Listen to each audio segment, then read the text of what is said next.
Hello everyone, myself Falguni Solanki. Welcome to our channel. આજે students આપણે active અને પેસિવ વોઇસમાં આગળ વધીશું. અત્યાર સુધીને આપણે સેન્ટેન્સીસમાં જોયું હતું ચેન્જ ઇનટુ પેસિવ વોઇસ, પરંતુ આજે આપણે જોઈશું ચેન્જ ઇનટુ એક્ટિવ વોઇસ. કે અત્યાર સુધી એક્ટિવના સેન્ટેન્સ આપણે પેસિવમાં કન્વર્ટ કરતા આવ્યા છે અને અગાઉના પાર્ટ્સમાં પણ આપણે જોયું હતું કે કેવી રીતે આપણે એક્ટિવના સેન્ટેન્સને પેસિવમાં અને પેસિવના સેન્ટેન્સને એક્ટિવમાં કન્વર્ટ કરીએ છીએ. પરંતુ આજનો જે પાર્ટ છે એમાં આપણે જોઈશું કે બધા જ ટેન્સીસ જ્યારે મિક્સ થશે ત્યારે આપણે કઈ બાબતોનું ધ્યાન રાખવાનું રહેશે, કારણ કે આપણે જ્યારે પણ આ tense active to passive passive to active પૂછાય ત્યારે એક પેરેગ્રાફ ફોર્મમાં હોય છે. તો ચલો આજે જોઈએ. ફર્સ્ટ સેન્ટેન્સ છે, a lot of money is being spent by the government. તો સૌપ્રથમ આપણું કામ કયું છે, શું શોધવાનું? SVO યાની કે સબ્જેક્ટ, વર્બ અને ઓબ્જેક્ટ. તો ચલો ફર્સ્ટ તમારે એ જાણવું પડશે કે સેન્ટેન્સ એક્ટિવ છે કે પેસિવ. હાઉ કેન આઈ નો? તો એક ઇઝી હિન્ટ છે બાય, સેકન્ડ હિન્ટ છે બિંગ, બીન, બી, કોઈ પણ એવો વર્ડ આપેલો હોય. થર્ડ છે ટુ બી ફોર્મ સાથે પાસ્ટ પાર્ટિસિપલ, એ જોઈ લઉં.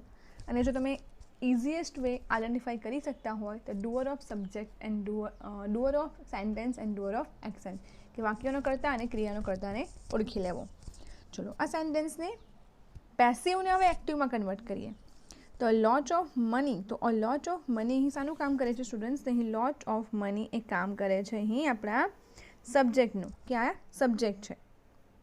હવે વર્બ કયો છે? તો સ્પેન્ટ એ વર્બ છે, પાસ્ટ પાર્ટિસિપલ છે. યાદ રાખજો પેસિવ વોઇસ હોય એટલે વર્બ હંમેશા પાસ્ટ પાર્ટિસિપલ જ હોય. બાય દ્વારા સેન્ટેન્સને આપણે ઓલમોસ્ટ પેસિવમાં કન્વર્ટ કરી નાખ્યું છે. તો ધ ગવર્મેન્ટ શું થઈ ગયું? ઓબ્જેક્ટ. ચલો now it's convert into active one. તો ગવર્મેન્ટ જે ઓબ્જેક્ટ છે કયા ફોર્મમાં જશે? મતલબ ક્રિયાનો કરનાર કોણ છે? તો ગવર્મેન્ટ છે, સરકાર છે. તો ગવર્મેન્ટ ઇઝ, સરકારને એક જ સિંગ્યુલર ફોર્મમાં છે, તો જે ઇઝ છે આપણે લઈ લીધું ઇઝ. બિંગ સ્પેન્ટ, તો બિંગ શા માટે વપરાય છે? તો એ કન્ટિન્યુઅસ ટેન્સ છે ને, પેસિવ વોઇસ છે, એટલા માટે આપણે બિંગ યુઝ કર્યું. પરંતુ જ્યારે હવે એ જ સેન્ટેન્સ આપણે એક્ટિવમાં લઈ જઈએ છીએ ત્યારે બિગ સ્પેન્ટ જે છે એમાંથી આપણે એનું મૂળ રૂપ લઈ લઈશું, મતલબ સેન્ટેન્સને મૂળ રૂપમાં કન્વર્ટ કરીએ તો એ બનશે સ્પેન્ડિંગ, કારણ કે સ્પેન્ડનું પાસ્ટ પાર્ટિસિપલ શું થાય? સ્પેન્ટ. તો અહીંથી સ્પેન્ડને આપણે મૂળ ક્રિયાપદમાં લઈ લીધું, બીને રિમૂવ કરીને ING લઈ લીધું, તો it's spending. A lot, LOT, lot of money. The government is spending a lot of money. તો પેસિવ સેન્ટેન્સ થઈ ગયું એક્ટિવમાં. સેકન્ડ સેન્ટેન્સ જોઈએ, the donkey is being bitten by the potter now. તો is being bitten અહીં આપણે જોઈએ passive દેખાઈ જાય છે આપણને, પ્લસ પ્રેઝન્ટ કન્ટિન્યુઅસ ટેન્સ પણ છે, ઇઝ છે. ચલો આપણે હવે સેન્ટેન્સમાં ઓબ્જેક્ટ કયો છે? તો ડોંકી તો અહીં સબ્જેક્ટનું કામ કરે છે. તો બાય પછી જે પણ હશે તે આપણું શું છે અહીં? ઓબ્જેક્ટ. તો ઓબ્જેક્ટ છે એ હવે જશે સબ્જેક્ટના સ્થાન ઉપર. તો પોટર સિંગ્યુલર છે, એક જ છે, લખ્યું ઇઝ. બિંગ બીટનનું થયું beating the donkey. Now A keyword છે એટલે વાક્યની અંતમાં આવશે. The Potter is beating the donkey now. Third sentence જોઈએ તો થર્ડ મનમાં છે, the tickets are being issued by the booking clerk. The tickets subject છે, are being issued ને આપણે ધ્યાનમાં રાખીશું કારણ કે આપણને એક્ઝેક્ટ ટેન્સ બતાવે છે કે કયો ટેન્સ છે, તો સેન્ટેન્સ કયા પ્રકારનું છે. બાય બાદ આપણને જોવા મળશે બુકિંગ ક્લર્ક આપણો ઓબ્જેક્ટ છે. ચલો એક્ટિવમાં લઈ જાઓ તો વાક્યની શરૂઆત બુકિંગ ક્લર્કથી થશે. ધ બુકિંગ ક્લર્ક ઇઝ, શા માટે ઇઝ? ટિકિટ્સ હતી, ટિકિટ્સ મતલબ એકથી વધારે ટિકિટની વાત છે તો અહીં આર હતું. બુકિંગ ક્લર્ક એક જ છે તો અહીં આવ્યું ઇઝ. બિંગ ઇસ્યુડનું શું થશે? ઇસ્યુઇંગ. હા, સેકન્ડ થિંગ, તમે જ્યારે પાસ્ટ પાર્ટિસિપલને જ્યારે રૂટ વર્બ સાથે ING લગાવતા હો ત્યારે સ્પેલિંગમાં ખાસ ધ્યાન રાખવું. અહીં ઇસ્યુની સ્પેલિંગમાં જો ઇટ્સ વિથ ING, E અને D રિમૂવ થશે. The tickets now. ફરીથી the tickets are being issued by the booking clerk now. એક્ટિવમાં શું બનશે? The booking clerk is issuing the tickets now. In short જ્યારે સેન્ટેન્સ એક્ટિવ બનશે ત્યારે એ સેન્ટેન્સમાં ક્રિયાનો કરનાર એ શરૂઆતમાં આવશે. Lunch was being eaten by us when he came. Lunch was being eaten. તમને સમજાય છે કયા પ્રકારનું વાક્ય છે અને કયા શબ્દોને બદલવાના છે? જો લંચ આપણો સબ્જેક્ટ છે તો અસ એ શું થયું? ઓબ્જેક્ટ. સેકન્ડ સેન્ટેન્સમાં તો આપણે કંઈ ઇન્ટરફેર કરવાનો જ નથી અને એઝ ઇટ ઇઝ જ મૂકવાનું છે. તો અસ શામાં કન્વર્ટ થશે? વી. હવે લંચ વોઝ, ભોજન, ભલે ઘણી બધી વસ્તુ ડિશમાં હોય પણ કહેવાય તો ભોજન ને, તો એ સિંગ્યુલર છે. જ્યારે વી મતલબ અમે અને અમે મતલબ એકથી વધારે, તો અહીં આવશે વી વર. જે વોઝ બિંગ ઇટનનું શું થઈ ગયું? વી વર બિંગ ઇટનનું ઇટિંગ લંચ, તો અહીં આવી ગયું લંચ. વેન હી કેમ, તો માં તો કોઈ ચેન્જ આપણે કરતા નથી. નેક્સ્ટ 5th નંબરનું સેન્ટેન્સ જોઈએ. તો એ સેન્ટેન્સમાં છે the teacher taught the song being sung by me. સમજો આ sentence. The teacher taught the song being sung by me, અને એક્ટિવમાં લઈ જવાનું છે.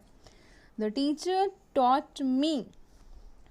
હવે અહીં જે ધ સોંગ છે એ ધ સોંગ શું દર્શાવે છે? અહીં ધ સોંગ અહીં સબ્જેક્ટનું કામ કરે છે. બિંગ સંગ બાય મી, તો મી ઓબ્જેક્ટ છે. The teacher taught me, the teacher taught me singing the song, કે શિક્ષકે મને ગીત ગાતા શીખવ્યું હતું. તો અહીં જે ટીચર ટોટ છે એ ઓલરેડી ભૂતકાળ છે, જેવી રીતે આપણે અહીંયા સેન્ટેન્સ જોયું ને. 4th one. Okay, wait a minute, not 4th one. હા રાઈટ, 4th one.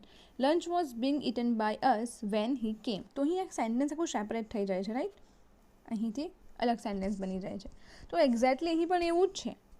આ સેન્ટેન્સમાં પણ તમને એ જ જોવા મળશે, પરંતુ વિધાઉટ કોમા જોવા મળશે. અને જ્યારે વિધાઉટ કોમા હોય મતલબ અહીં ટોટ આવે છે, ટોટ મતલબ કયો ટેન્સ થઈ ગયો? પાસ્ટ ટેન્સ થઈ ગયો. તો ત્યાં વોઝ અને વરની જરૂર રહેતી નથી. The teacher taught me remain me, કારણ કે મી હજુ પણ ઓબ્જેક્ટ મતલબ વાક્યની વચમાં છે, તેથી મીનું મી જ રહેશે, આ થશે નહીં. બિંગ સંગનું શું થવાનું? સિંગિંગ. ધી સોંગનું ધી સોંગ. ફરીથી જુઓ sentence. The teacher taught the song being sung by me, the teacher taught remain as it is. કોઈ ચેન્જ નહીં આવે. વાક્યમાં જે બદલાવ આવશે અહીંથી આવશે.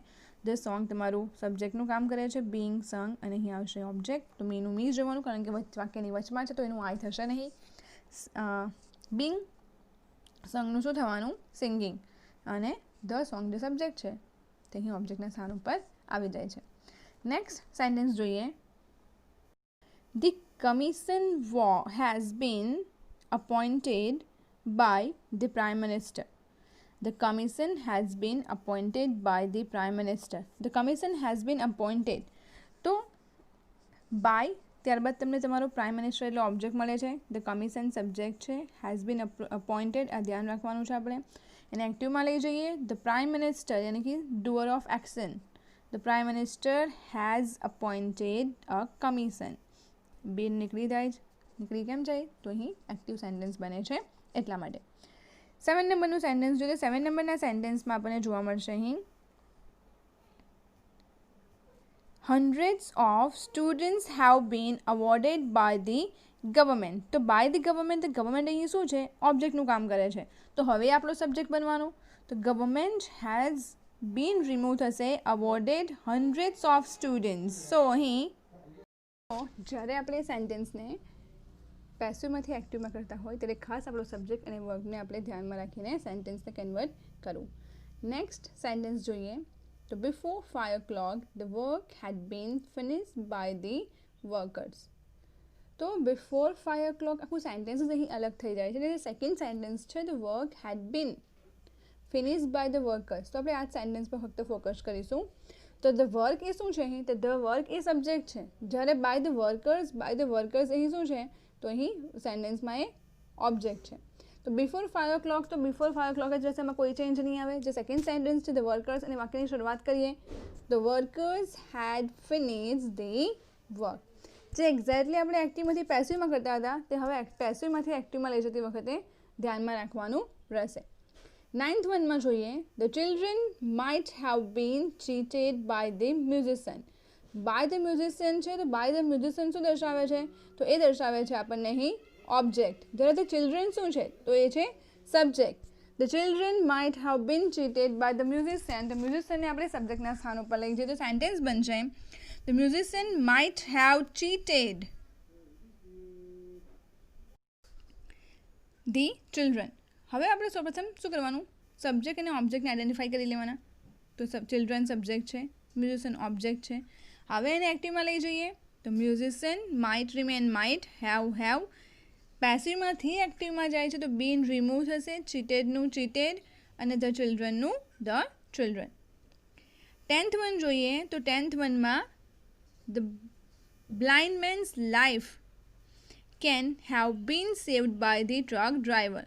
તો બ્લાઇન્ડ મેન્સ લાઈફ એ આખો એક ફ્રેઝ છે તો અહીં સબ્જેક્ટ છે, બાય ધ ટ્રક ડ્રાઈવર તો અહીં ઓબ્જેક્ટ છે. ચલો ઓબ્જેક્ટને આપણે સબ્જેક્ટના સ્થાન ઉપર લઈ જઈએ કારણ કે એક્ટિવમાં લઈ જવાનું છે. ધ ટ્રક ડ્રાઈવર, કેનનું કેન, હેવનું હેવ, બીન રિમૂવ થશે, સેવ્ડનું saved, the blind man's life. તો આ હતા મિત્રો સેન્ટેન્સ પેસિવ ટુ એક્ટિવના. આમાં ઘણા બધા આપણે ટેન્સીસ, ઘણા બધા ટાઈપના સેન્ટેન્સીસ આમાં કવર કરી લીધા છે. હજુ પણ અમુક સેન્ટેન્સીસ બાકી રહી જાય છે, તે આગળ જોઈએ. Meena having been insulted by the principal, she felt unhappy. Now Meena having been insulted by the principal, તો પ્રિન્સિપલ એ અહીંયા ઓબ્જેક્ટનું કામ કરે છે. હવે એના પછી આમાં જઈ લઈશું તો સબ્જેક્ટમાં લઈ જઈશું. તો પ્રિન્સિપલ having been રિમૂવ થશે, insulted, મીના જે સબ્જેક્ટ છે ક્યાં જશે? ઓબ્જેક્ટના સ્થાન પર. she felt unhappy. The principal having insulted Meena, she felt unhappy. Next one, having been caught in a trap, the mouse become unhappy. થોડું સેન્ટેન્સ અલગ છે, સમજો. having been caught in a trap, the mouse became unhappy. ચલો subject કયો છે ને verb કયો છે અને ઓબ્જેક્ટ કયો છે શોધવાનું છે. તો having been caught A verb છે તો સબ્જેક્ટ અને ઓબ્જેક્ટ કોણ છે સેન્ટેન્સમાં મળે છે? અહીંયા જોઈને સેન્ટેન્સમાં નથી મળતું, રાઈટ. પરંતુ ટ્રેપ કોણે કર્યું હશે? કોઈક હ્યુમને, કોઈક ટ્રેપરે. તો અહીં સબ્જેક્ટ નથી છતાં પણ આપણને સમજાય છે કે આ ક્રિયા કોઈક એવા વ્યક્તિ દ્વારા કરવામાં આવી હશે કે જે એની સાથે કનેક્ટેડ હશે. તો હવે એને એક્ટિવમાં લઈ જઈએ તો હેવિંગ બીન રિમૂવ થશે, કોટનું કોટ ઇન અ ટ્રેપ. તો having caught in a trap એમાં કોઈ ચેન્જ નહીં આવે, ફક્ત આપણે બીનને રિમૂવ કરીશું. સેકન્ડ સેન્ટેન્સ છે the mouse became unhappy. The mouse became unhappy, એમાં પણ કોઈ ચેન્જ નહીં આવે. તો આ સેન્ટેન્સ ફક્ત આપણે એક્ટિવ અને પેસિવ કેવી રીતે કન્વર્ટ કર્યું? તો પેસિવમાં જે બીન હતું તે રિમૂવ કરી નાખ્યું એટલે એ સેન્ટેન્સ ઓટોમેટિક એક્ટિવમાં કન્વર્ટ થઈ જાય છે. નાવ નેક્સ્ટ જોઈએ તો નેક્સ્ટમાં 13(1) છે the poem is too long to be remember. તો this poem is too long to be remembered. તો જોઈએ કે ટુ બી રિમેમ્બર, તો ટુ છે, બી છે ને રિમેમ્બરમાં ઈડી લાગેલો છે, મતલબ આ સેન્ટેન્સ કેવું છે? તો એ સેન્ટેન્સ છે પેસિવ. હવે એ સેન્ટેન્સને એક્ટિવમાં લઈ જઈએ તો ધીસ પોયમનું ધીસ પોયમ રહેશે, ઇઝનું ઇઝ રહેશે, ટુનું ટુ રહેશે, લોંગનું લોંગ. ટુ બી રિમેમ્બર છે તો બી દૂર થશે અને જે રિમેમ્બરમાં ઈડી છે એ પણ દૂર થશે તો અહીં સેન્ટેન્સ બનશે ટુ રિમેમ્બર. તો સેન્ટેન્સમાં ફક્ત એટલો જ ચેન્જ આવે છે, બી દૂર થાય છે અને બી દૂર થાય છે એટલે અહીં જે મૂળ ક્રિયાપદ છે એના સ્વરૂપમાં પાછું આવી જાય છે. નાવ નેક્સ્ટ સેન્ટેન્સ જોઈએ. The solution of this problem had to be found out by me. તો બાય મી છે તો મી અહીં ઓબ્જેક્ટ છે આપણો ને સોલ્યુશન ઓફ ધીસ પ્રોબ્લેમ એ આપણો સબ્જેક્ટ છે. હવે આ સેન્ટેન્સને પેસિવમાં લઈ જઈએ તો મી કન્વર્ટ ઇન્ટુ આઈ. ચલો મી આઈ કન્વર્ટ આઈમાં કન્વર્ટ થઈ ગયું. હેડનું હેડ, ટુ બી, તો ટુ બી એમાંથી ફક્ત આપણે શું લઈશું? ટુ, અને જે ફાઉન્ડ છે એમાંથી રૂટ વર્બ લઈશું ફાઇન્ડ, રાઈટ. આઉટનું આઉટ, ફાઇન્ડ આઉટ આખો એક વર્બ છે. The solution of this problem, the solution of this problem. ચલો 15(1) છે via was elected by us. તો વી ઇલેક્ટેડ વિયા. તો વોઝ ઇલેક્ટેડ એ શું દર્શાવે છે કે સિમ્પલ પાસ્ટ ટેન્સ છે અને પેસિવ સેન્ટેન્સ છે, જ્યારે વી ઇલેક્ટેડ વિયા એ શું દર્શાવે છે? તો અહીં દર્શાવે છે આપણને કે એક્ટિવ સેન્ટેન્સ છે. They are insulted by me. હવે ધે આર ઇન્સલ્ટેડ બાયનું એક્ટિવ શું બનશે? They are instructed by me. તો I instructed them. Me convert into I, ઇન્સ્ટ્રક્ટેડનું કન્વર્ટ થશે ઇન્સ્ટ્રક્ટમાં, ધે કન્વર્ટ ઇન્ટુ ધેમ. તો they are instructed by me એ બનશે આઈ ઇન્સ્ટ્રક્ટ ધેમ. સ્ટુડન્ટ્સ આ હતા આપણા એક્ટિવ અને પેસિવ વોઇસના સેન્ટેન્સીસ. હવે આપણે જોઈશું સેલ્ફ પ્રેક્ટિસ માટેના સેન્ટેન્સ. સેલ્ફ પ્રેક્ટિસનું ફર્સ્ટ સેન્ટેન્સ જોઈએ. The farmers will have been help by the landlords. By the landlords, તો લેન્ડલોર્ડ્સ અહીં આપણો ઓબ્જેક્ટ છે અને ફાર્મર્સ એ આપણો સબ્જેક્ટ છે. હવે એને આપણે પેસિવમાંથી એક્ટિવમાં લઈ જવાનું છે. તો એક્ટિવમાં લઈ જઈશું ત્યારે ધ્યાન રાખજો મિત્રો, એક તો બાય રિમૂવ થશે, સબ્જેક્ટ અને ઓબ્જેક્ટ પોતાના સ્થાન બદલશે, બીન રિમૂવ થશે. સેન્ટેન્સ કેવું બનશે? The landlords will have help the farmers. Second sentence છે having been called by the elder brother I went to him. જેવી રીતે આપણે પેસિવ વોઇસના બધા જ ટાઈપના સેન્ટેન્સીસને ભેગા કર્યા હતા, એવી જ રીતે સેલ્ફ પ્રેક્ટિસમાં પણ ઓલમોસ્ટ આપણે બધા જ ટાઈપના સેન્ટેન્સીસને જોઈશું કે જેથી આપણને કોઈ પણ ડાઉટ હોય કે સમજાતું ન હોય તો આપણે ફરીથી વિડીયો જોઈને એને સમજી શકીએ. The soldier was being rewarded for his bravery. The soldier was being rewarded for his bravery. સેન્ટેન્સમાં બાય નથી છતાં પણ આ સેન્ટેન્સ પેસિવ છે. શા માટે પેસિવ છે? કે એને રિવોર્ડ આપવામાં આવ્યો છે. તો રિવોર્ડ કોને દ્વારા આપવામાં આવ્યો છે? ગવર્મેન્ટ દ્વારા આપવામાં આવ્યો છે. તો ત્યાં સબ્જેક્ટની જરૂર જ નથી, મતલબ કોણે કર્યું હશે કહેવાની જરૂર હોતી નથી. એટલા માટે અહીં આપણને પેસિવમાં સબ્જેક્ટ આપ્યો નથી. પરંતુ જ્યારે આપણે સેન્ટેન્સને એક્ટિવમાં લઈ જઈશું ત્યારે આપણે જાતે જ એના સેન્ટેન્સ મુજબ એક સબ્જેક્ટ ડિસાઇડ કરવાનો રહેશે. તો અહીં સબ્જેક્ટ આવશે ગવર્મેન્ટ.